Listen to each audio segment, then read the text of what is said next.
世界一わかりやすいヤンヤン原例の要点解説です。使い方の実演、解説の順でご紹介します。まずは早速使い方を見てみましょう。変装スキルで入場。ゲージがなくなるまで通常攻撃ボタン長押し。共鳴スキルアイコンが光るので押すことで強化共鳴スキル発動。ゲージがなくなるまでひたすら通常攻撃ボタン長押し。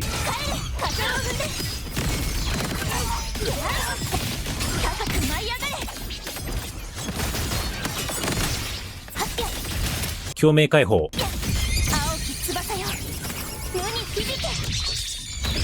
共鳴スキルアイコンが光るので押して強化共鳴スキル。通常攻撃ボタン長押し。音階スキル。収装スキルで交代。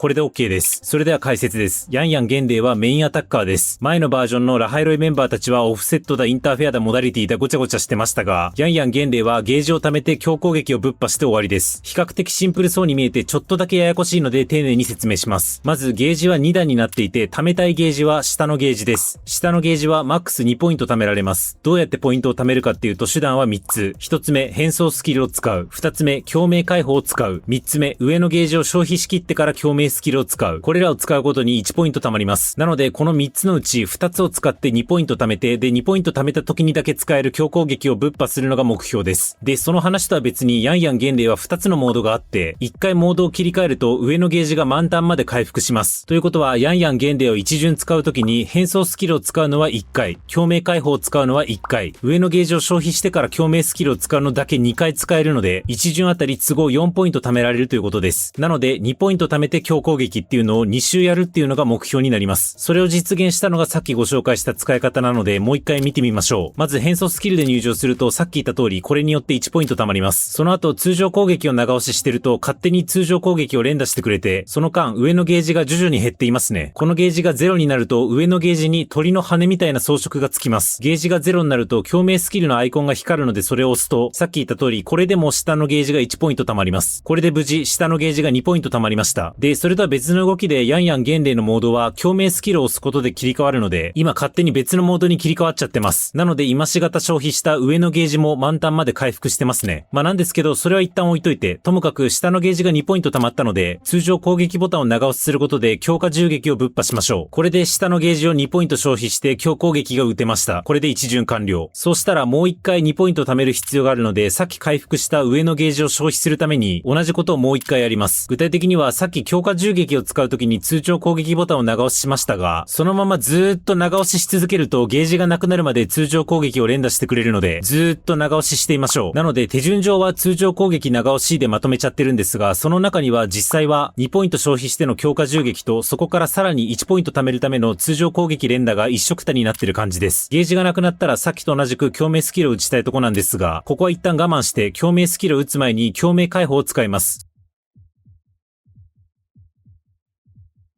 そうするとそっちの手段で1ポイント貯まります。で、共鳴スキルを使うとさらにもう1ポイント貯まって計2ポイントになります。上のゲージを枯らして共鳴スキルを使うその間に共鳴解放を挟むのがちょっとキモいんですが、先に共鳴解放を使った方がいいことがあるのでそうしてます。いずれにせよこれでまた2ポイント貯まったので通常攻撃長押しで強化銃撃発動。これで OK です。最後に余った音階スキルを使って収装スキルで交代して終了です。収装スキルの効果は普通のダメージプラス消滅ダメージブーストです。もし変装スキルで入場できなかったとか、共鳴エネルギー不足で共鳴解放が打てないとか、下のゲージのポイントの貯め方が変な感じになっちゃったら、とりあえず通常攻撃を連打して上のゲージを0にして、で共鳴スキルを使えば問答無用で1ポイント貯まるので、それを使って2ポイント貯め切りましょう。基本的にここまで理解してればもう大丈夫なんですが、一応仕組み的なところでもう2点紹介します。1点目、虚滅効果。ヤンヤン原例にとっては大事な要素です。そもそも虚滅効果っていうのは命中のステータス以上みたいなもんで、虚滅効果がついてる相手は防御力が一定率ダウンします。1スタックあたり防御力が 2% ダウンして最大3スタックなので、これ自体は大したことないんですけど、ヤンヤン原例は虚滅効果がついてる相手にだけ特別によだめがアップする特殊能力を持っています。虚滅効果が最大までついてるとだいたい 30% ぐらいのよだめアップがつくので、こっちの効果がでかい。なので相手に虚滅効果をつけつつ戦うことが求められます。幸いヤンヤン原例は何かの攻撃につけて相手に虚滅効果を与えてくれて、例えば共鳴解放を使うと即座に相手に最大スタックの虚滅効果を付与できます。さっきキモいタイミングで共鳴解放を打ってたのははこのためで、とっとと共鳴解放を打った方が、最大スタックの虚滅効果を付与できて、それ以降のヤンヤン元霊の攻撃のよだめが上がるからです。こんな感じで、ヤンヤン元霊は自分自身で虚滅効果を付与できるので、あんまこの能力気にしなくても攻撃してるうちに勝手によだめアップの恩恵には授かれるんですが、ただせっかくなら最初から虚滅効果がついてる状態で、ヤンヤン元霊にバトンパスさせた方がいいですよね。で、ヤンヤン元霊実装時点で虚滅効果を与えられるキャラはチサだけなので、ヤンヤン元霊はチサと相性がいいということです。きっとこの先無臭で相性いいキャラ出てくるでしょう。ちなみに詳細な説明は割愛しますが、ヤンヤン元霊の固有スキルの効果で、チサとかのチーム内のキャラが虚滅効果を与えると、ヤンヤン元霊自体が敵に虚滅効果を与える効率も良くなったり、特定の攻撃のクリティカルダメージが上がったりするので、なおさら虚滅効果を与えられるキャラと相性がいいということです。頭に入れておきましょう。虚滅効果の説明は以上です。もう一点、ヤンヤン元霊のモードに関する細かい補足。名前別に覚えなくていいんですけど、ヤンヤン元霊には、双剣の型と右剣の型の2種類があって、最初は双剣の型から始まります。下段のゲージがシュッとしてたら双剣、羽っぽかったら右剣の型です。で、今回紹介したローテーションだと、最初双剣の型から始まって、モードを変える共鳴スキルを2回使ってることから、双剣、右剣、双剣と遷移するので、毎回本来であれば双剣モードから始められるはずです。ただ私がそうだったんですが、途中でごちゃって、半端なタイミングで他のキャラに交代しちゃった時とかに、気がついたらヤンヤン元霊が入場したら、右剣モードから始まっちゃってる場合もあります。ただ結論、そうなっちゃっても、今回ご紹介したボタン操作で大丈夫です。右剣、双剣、右剣という順になって、ヤンヤン元霊の動きが若干ぎこちなくなりますが、ちゃんと通常攻撃ボタン長押ししてると、ゲージ消費しきるまで攻撃打ち切ってくれるので、安心して同じボタン操作で使い続けましょう。ただ、変なローテーションになってるのは間違いないので、ヤンヤン元霊が入場した時、下のゲージがシュッとした形になってなかったら、ローテーションが若干おかしくなってるので気にするようにしましょう。解説は以上です。なお、おすすめ音階とか育てるスキルの優先度は、せっかくゲーム内の攻略サイトに記載があるんだからそっちを見ようの精神で割愛します。いかがでしたでしょうか？名調界隈の攻略動画はパワポとか数字とか使ってどちゃくそ丁寧に作られており、好きなキャラをいい感じに使えるようになりたいだけなんだよなという私みたいなライト勢にはちょっと味が濃すぎる印象があったので、伝える範囲や深度を私なりに厳選してライト勢向けに動画を作りました。チサももちろん作ってますし、今後実装するキャラも基本的に同じようなあっさり味の攻略動画を作ってまいります。今後のキャラの解説動画やストーリー感想動画の方もお見逃しのないようチャンネル登録よろしくお願いします。今回のキャラの使用感、動画への忌憚のないご意見感想をぜひコメントください。おつゆなし。